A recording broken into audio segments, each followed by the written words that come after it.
तो आज बात करते हैं अंतरिक्ष में भेजे गए एक पैगाम की।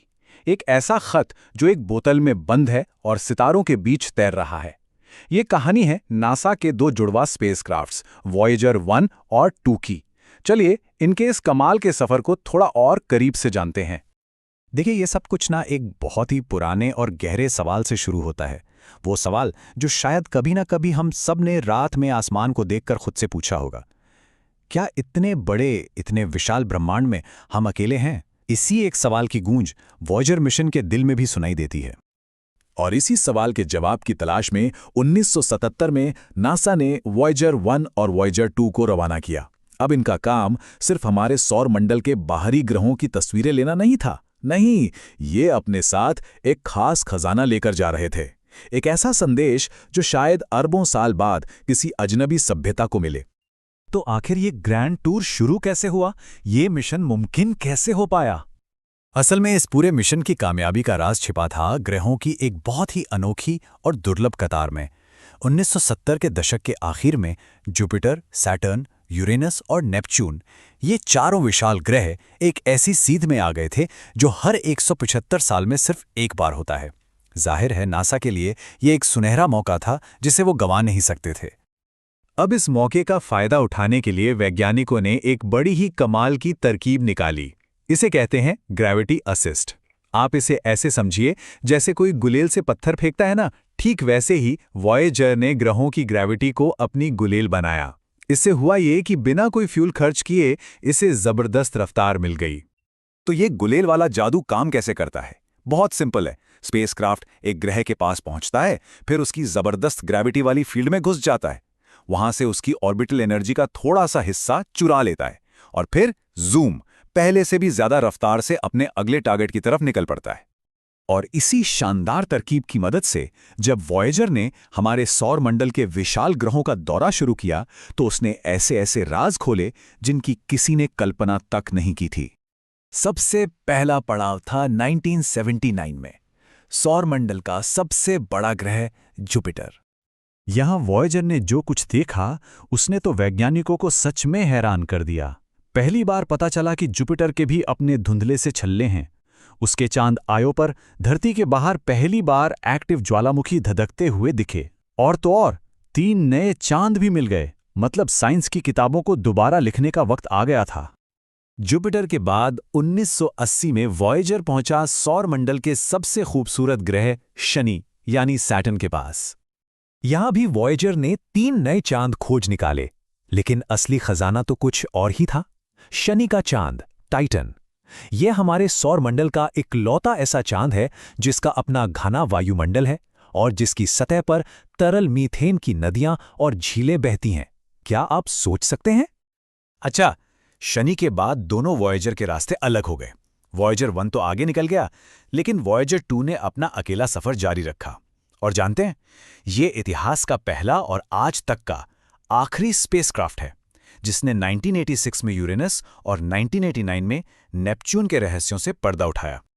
ग्रहों का ये शानदार टूर तो बस एक शुरुआत थी।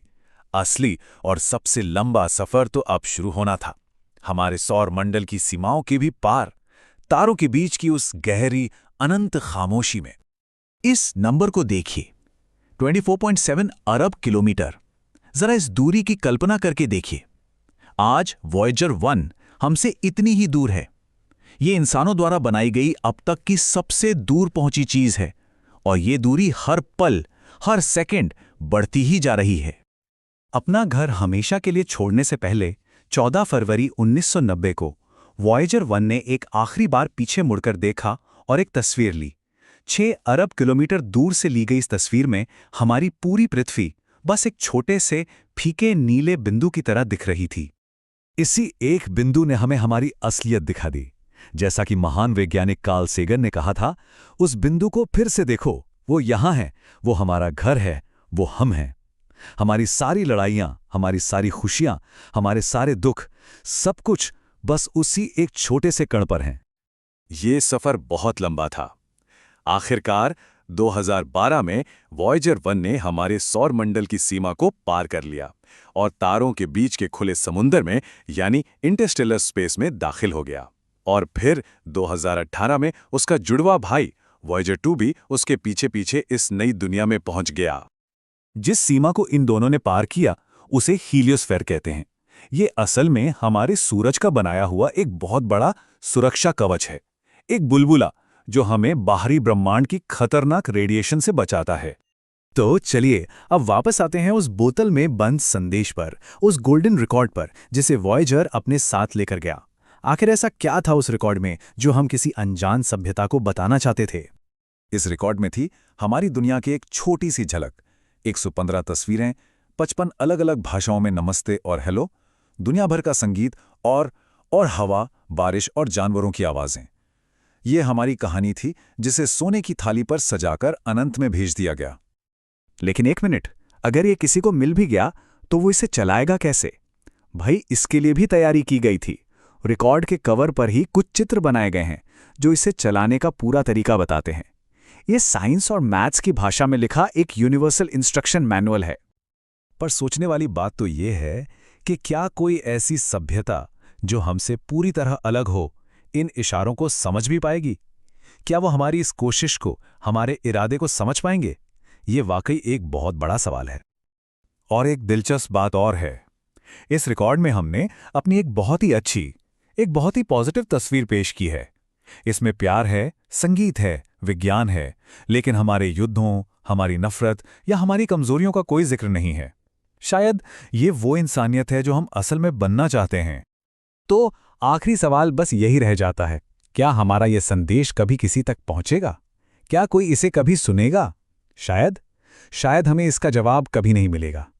लेकिन वॉयेजर का ये सफ़र हमारी उम्मीद का, हमारी जिज्ञासा का और इस विशाल ब्रह्मांड में अपनी जगह खोजने की हमारी कभी न खत्म होने वाली इच्छा का एक खूबसूरत प्रतीक है।